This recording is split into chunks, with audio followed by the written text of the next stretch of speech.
नमस्कार। अगर आप हीट ट्रांसफर विनाइल से एकदम शानदार प्रोफेशनल दिखने वाले कपड़े बनाना चाहते हैं तो आप बिल्कुल सही जगह पर हैं। चलिए गहराई से समझते हैं। हम सबने ये देखा है ना, एक बढ़िया सी कस्टम टी शर्ट बनवाई और कुछ ही बार धोने के बाद उसका डिज़ाइन उखड़ने लगा, टूटने लगा। ये बहुत फ्रस्ट्रेटिंग होता है।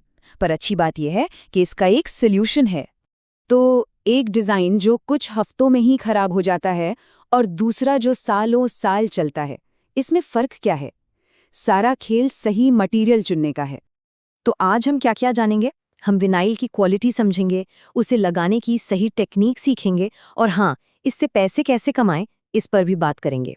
चलिए, सबसे पहले और सबसे ज़रूरी चीज़ से शुरू करते हैं, विनाइल की क्वालिटी और उसकी ड्यूरेबिलिटी, यानी वो कितना टिकती है। अच्छा, हीट ट्रांसफर वाइनिल, जिसे हम HTV भी कहते हैं, ये एक तरह का स्पेशल स्टिकर है जो गर्मी और दबाव से कपड़े का ही हिस्सा बन जाता है। और यहीं पर सबसे बड़ी बात आती है, हर विनाइल एक जैसी नहीं होती। जो अच्छी क्वालिटी वाली प्रीमियम कोरियन विनाइल होती है ना, वो इतनी टिकाऊ होती है कि आपका डिज़ाइन शर्ट के फटने तक भी खराब नहीं होगा। तो आइए अब HTV की दुनिया के दो सबसे बड़े प्लेयर्स को समझते हैं, PU और PVC। ये चुनाव आपके काम की क्वालिटी को तय करेगा। जरा इस स्लाइड को देखिए। देखने में दोनों एक जैसे लग सकते हैं, पर PU और PVC में जमीन आसमान का फर्क है। PU विनाइल मुलायम, ज्यादा टिकाऊ और पतली होती है, जबकि PVC थोड़ी सख्त, मोटी और कम चलती है। कपड़ों के लिए PU हर तरह से बेस्ट ऑप्शन है। तो नियम सीधा सा है, अगर काम ऐसा करना है जो बेहतरीन दिखे, महसूस हो और लंबे समय तक चले, तो हमेशा PU विनाइल ही चुने। अब जब हमने सही मटेरियल चुन लिया है, तो चलिए कुछ स्मार्ट तरीकों पर बात करते हैं जिनसे समय और पैसा दोनों बचेंगे।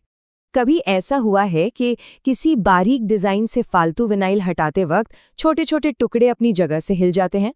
अरे हाँ, ये बहुत कॉमन प्रॉब्लम है। इसका एक बहुत बढ़िया सॉल्यूशन है टैकी विनाइल। इसकी जो बैकिंग शीट होती है ना, वो चिपचिपी होती है। इससे छोटे अक्षर अपनी जगह पर चिपके रहते हैं और वीडिंग का काम बहुत तेज और आसान हो जाता है। और अगर कोई टुकड़ा गलती से उठ भी गया तो उसे वापस चिपका सकते हैं। अब बात करते हैं बर्बादी कम करने की। क्या आपको पता है कि सही टेक्निक से आप लगभग 90% मटेरियल को बर्बाद होने से बचा सकते हैं? जी हाँ, 90%। एक स्टैंडर्ड तरीका ये है, अपने 20 इंच के रोल को दो 10-10 इंच की पट्टियों में काटिए। एक 12 इंच की शीट लेकर ऊपर के हिस्से पर डिज़ाइन बनाइए और बचा हुआ हिस्सा बाद के छोटे कामों के लिए संभाल कर रख लीजिए। और अब देखिए एक ज़बरदस्त hack, zero waste A4 hack. ये बहुत ही स्मार्ट तरीका है। बस पहली A4 शीट को चौड़ाई में और दूसरी को लंबाई में काटिए। नतीजा, 2 A4 शीट तैयार और ज़ीरो वेस्टेज। चलिए, अब सबसे मज़ेदार हिस्से पर आते हैं, डिज़ाइन को कपड़े पर लगाना। ये मुश्किल लग सकता है, लेकिन असल में है नहीं। ये प्रोसेस बहुत ही सिंपल और तेज़ है। डिज़ाइन को सही जगह पर रखिए, बस 5 सेकंड के लिए प्रेस कीजिए और फिर बैकिंग शीट हटा दीजिए। बस, हो गया। अच्छा, पील करने के दो तरीके होते हैं। हॉट पील, जिसमें आप बैकिंग शीट को तुरंत हटाते हैं, और कोल्ड पील, जिसमें आप डिज़ाइन के ठंडा होने का इंतज़ार करते हैं। हमेशा अपनी विनाइल के इंस्ट्रक्शन ज़रूर देख लें कि कौन सा तरीका इस्तेमाल करना है। तो अब जब हमने क्वालिटी और टेक्निक को समझ लिया है, तो चलिए देखते हैं कि इससे पैसे कैसे बनाए जा सकते हैं। जरा इस नंबर पे गौर कीजिए। एक पूरी A4 साइज की डिज़ाइन बनाने में मटेरियल की लागत सिर्फ लगभग 30 रुपए आती है ना कमाल की बात? ये बहुत ही किफ़ायती है। और जैसा कि आप इस चार्ट में देख सकते हैं, 30 रुपए की लागत के मुकाबले आप एक कस्टम शर्ट को कहीं ज़्यादा कीमत पर बेच सकते हैं। मतलब मुनाफे की गुंजाइश बहुत ज़्यादा है।